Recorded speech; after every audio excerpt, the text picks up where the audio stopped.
आज प्यारे पिता कहते, मीठे बच्चे, अकाल मूरत बाप का बोलता चालता तख्त, यह ब्रह्मा है। जब वो ब्रह्मा में आते तब तुम ब्रह्म रचते हैं। प्रश्न कहते, अकलमंद बच्चे किस राज को समझकर ठीक रीति से समझा सकते हैं? उत्तर है, ब्रह्मा कौन है और वह ब्रह्मा सो विष्णु कैसे बनते, अर्थात विष्णु बनने की जो क्रिया है और वही श्री विष्णु संपूर्ण सतयुगी नारायण के अंतिम 84वें जन्म में वात्मा ब्रह्मा तन धारण करती है। वो कोई इस समय देवता नहीं है, लेकिन उस महान आत्मा के द्वारा स्वयं परमपिता परमात्मा ये रुद्र ज्ञान यज्ञ रचते हैं। तो ब्रह्मा के श्रीमुख से जो ज्ञान अर्जन करते, वे हुए ब्रह्मा कुमार और ब्रह्मा कुमारी। और इस यज्ञ में ज्ञान आत्मा की तृप्ति का साधन जो प्राप्त होता है, यह राज अकलमंद बच्चे ही समझकर समझा सकते हैं। फिर आगे परमात्मा पिता कहते हैं, बच्चे मेरी याद में रहने से ही तुम्हारी सेफ्टी है, क्योंकि देह के अभिमान में आने से ही ये जो कर्म इंद्रियां है वो धोखा देती है।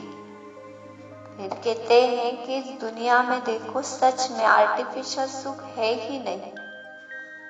रियल और सच्चा सुख जो है वो एक परमात्मा पिता ही दे सकते हैं। सुखदाता बाप के बच्चे ना, तो सुख वही देते हैं।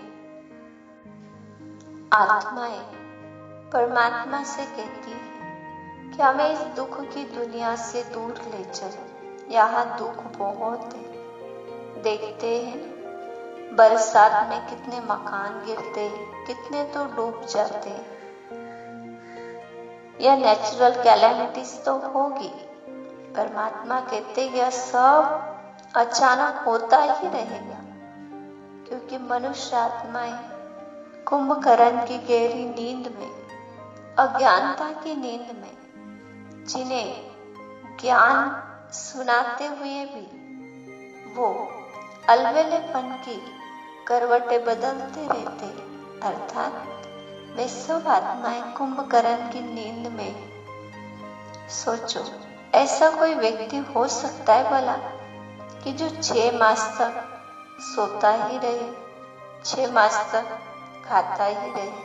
किंतु नहीं, जब आत्मा ज्ञान के प्रकाश से ओझल हो, अज्ञानता की ओर बढ़ती है, अर्थात वे सो जाती है। और जब उन्हें ज्ञान प्रकाश मिलता है तो आत्मा अपने जीवन को परिपूर्ण कराने के लिए प्रयासरत होती, अर्थात वे जाग जाती है।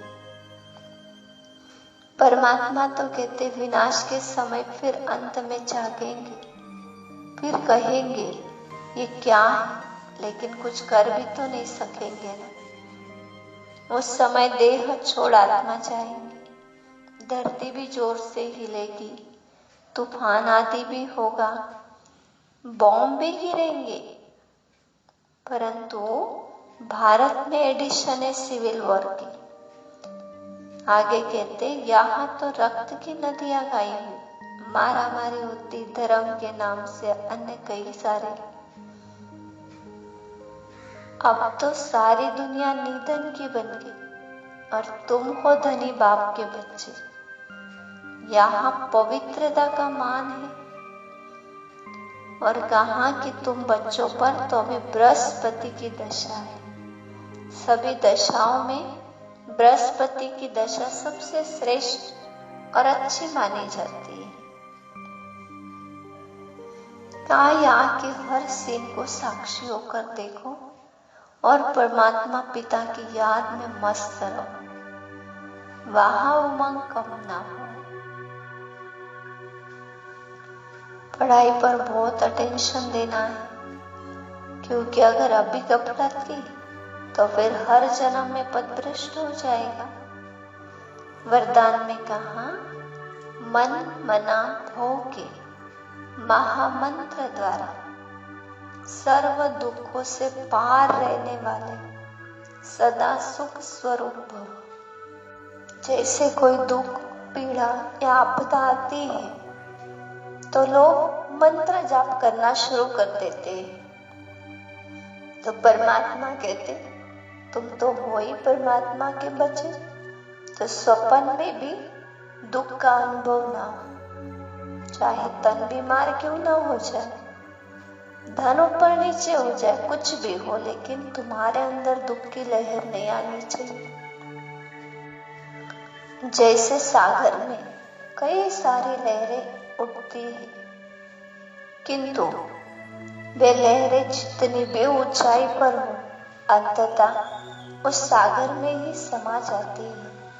उसी प्रकार आप बच्चे भी उस सागर पिता के संतान होने के नाते, सुख स्वरूप होने के नाते, तुम्हारे पास भी दुख की लहर न आए। स्लोगन है, हर संकल्प में दृढ़ता की विशेषता को प्रैक्टिकल में लाओ तो प्रत्यक्षता हो जाएगी। हर संकल्प में दृढ़ता की विशेषता को लाओ तो प्रैक्टिकल में